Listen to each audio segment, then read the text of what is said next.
कि सती वैसे पतिव्रता थी, पति की बात मानती, पति की सेवा में लगी रहती, लेकिन कारण ये था कि सती एक दिन भोले बाबा के साथ चली। भोले बाबा चले अगस्त ऋषि के आश्रम में, कुंभज ऋषि के आश्रम में चले, और जब चले तो पूछा है कि कहाँ जा रहे हो? जवाब दिया, हम भगवान की चर्चा सुनने जा रहे हैं। जैसे ही कहा कि बात तुम जाओगे तो हम भी जाएंगे। जवाब दिया, बात तुम मत जाओ। जवाब दिया, क्यों नहीं जाए? अरे स्त्रियों के लिए क्या बैरियर लगा दिया जो नहीं जाए? हम भी जाएंगे भोले बाबा, अगर आप जाओगे तो हम भी नहीं रुकेंगे, जाएंगे तो हम भी। और जवाब दिया है,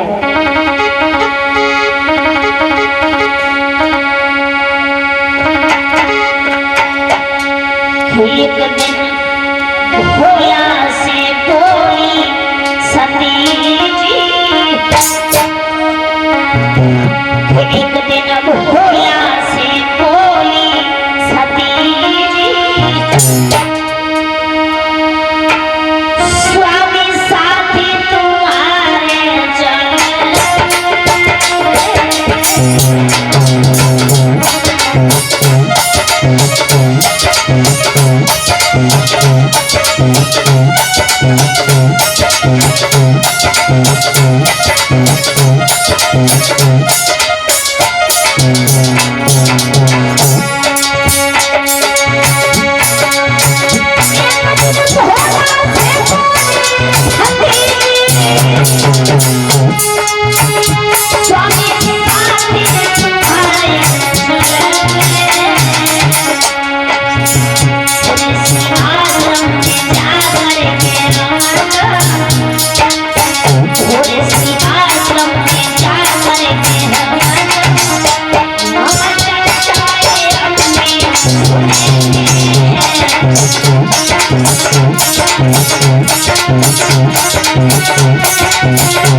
जैसे उन्होंने जिद ठानी है, चलती है, और जब चली है कुंभज ऋषि के आश्रम में कुछ दिन रहे हैं, राम की चर्चाएं सुनी, और राम की चर्चा सुनने के बाद चल दिए भोले बाबा का अपने भवन के लिए चल दिए, सती को साथ लेकर के। कुंभज ऋषि के आश्रम से जब चले हैं तो क्या हुआ है, भोले चले गए हैं भवन संग में सती,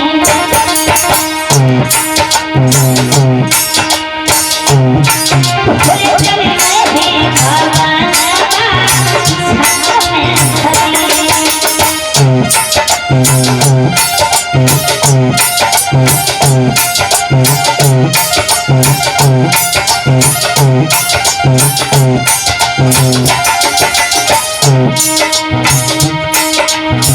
भोले बाबा जा रहे हैं अपने भवन कैलाश पर्वत के लिए, अपने धुन में चले जा रहे मार्ग में सुकून।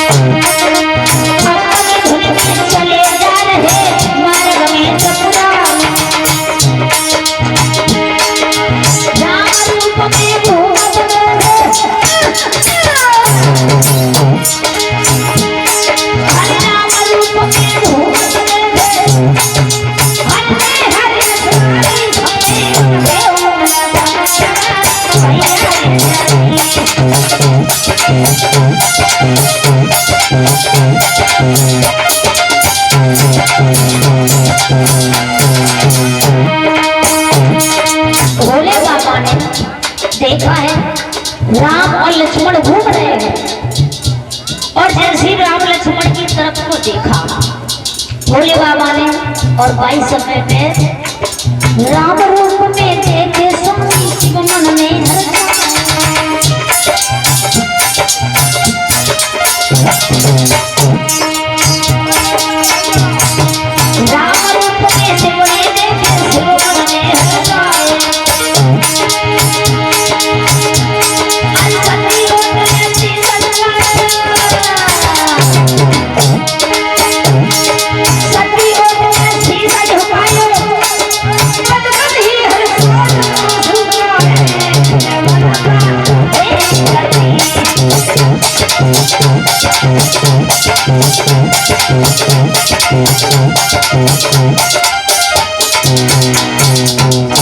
उन्होंने जैसे ही शीश को झुकाया, प्रणाम किया है राम लक्ष्मण के लिए, और जैसे ही देखा है तो सती ने देख लिया। सती कहने लगी, क्यों ना तुम तो तीनों लोगों के राजा महाराजा हो, और फिर आप ऐसी बातें कर रहे हो, यानी कि आप इन छोटे छोटे राजकुमारों को अपने सिर को क्यों झुका रहे हो, अरे क्यों प्रणाम कर रहे हो।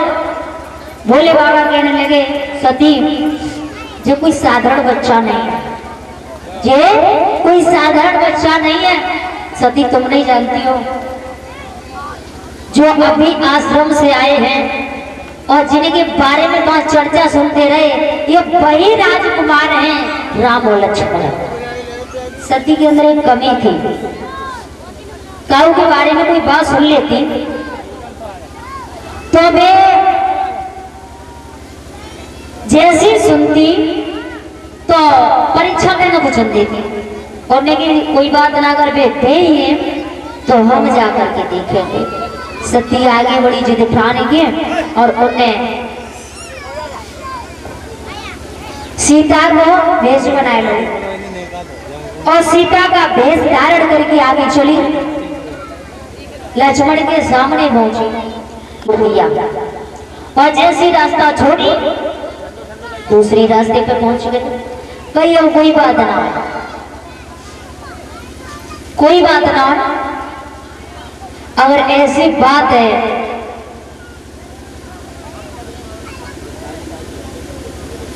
अगर ऐसी बात है तो इन्हें तो हमें देख नहीं पाओगे।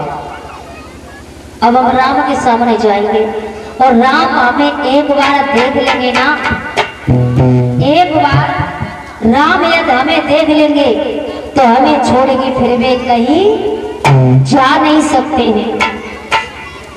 जैसी दिल में सोचा है कि हमें छोड़कर वो जा नहीं सकते हैं, लेकिन ध्यान रखना वक्तों, सती अपने लिए बहुत कुछ समझ रही है, क्योंकि मैं सुंदर लग रही हूँ। सीता और राम को देख लेंगे तो छोड़ के नहीं जाएंगे। तो सामने पहुंच गई, राम ने जो रास्ता छोड़ी दूसरे पे पहुंच गए, फिर सामने पहुंच गई, मजबूर होकर के, और राम सामने आ गए और हाथ जोड़ के दोनों जवाब दिया है, प्रणाम मातेश्वरी। भोले बाबा कहाँ है? श्री शर्मिंदा हो गए, अपने सिर को दोनों घुटनों के बीच में दबाया और कहा, भोले बाबा यही है, दूर नहीं है। इतना कहने के बाद वहां से निकल आई, भोले बाबा के सामने आई। भोले बाबा ने कही, ले आई परीक्षा? बोली बिल्कुल ना। उन्होंने अपनी देव शक्ति से देखा, समझ गए कि इसने सीता का भेष धारण किया है, और सीता मेरी एक माँ के बराबर है, सीता मेरी एक माँ के बराबर है, और इसने सीता का भेष धारण किया है। सीता का भेष धारण किया है तो मैं इसे माफ नहीं करूंगा। कहने का मतलब वो मेरी माँ के बराबर है, और आज से मैं स्त्री के रूप में नहीं देखूंगा। उन्होंने स्त्री रूप में त्याग दिया उसी दिन से सती को, और जब त्याग दिया है तो मेरे भैया सती को मालूम नहीं था, सती को मालूम नहीं था, लेकिन सती उसी दिन से जिद ठानने लगी, उन्हें पता नहीं था, बुद्धि काम नहीं करती, और सती ने जिद ठानी और पीहर को चलती है। और जब पीहर चलती है तो भैया मन में विचार करती जा रही है सती,